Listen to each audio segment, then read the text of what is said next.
మిత్రమా అందరికీ కూడా శుభోదయం అండి. ఓల్డ్ ఈజ్ గోల్డ్ అంటారు కదా, అది నిజమేనేమో అనిపిస్తుంది.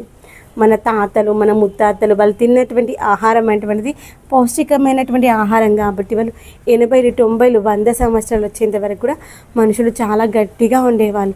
ఇప్పుడు మనం ఏంటి 30లోనే వీక్ అయిపోతున్నాం. మన పిల్లలైతే 10ల వయసులో ఉన్నప్పుడే చాలా నీరసపడిపోతున్నారు. దానికి కారణం నాకు అనిపిస్తుంది మనం తినేటువంటి ఆహార పదార్థాల లోపం వల్లనే కావచ్చేమో అనిపిస్తుంది.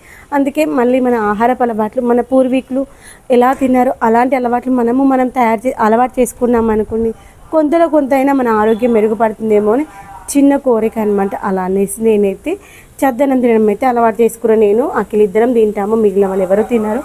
ఆ యొక్క చద్దన్నంలోకి ఆనియన్స్ వేసుకొని ప్లెయిన్గా అయినా తినొచ్చు.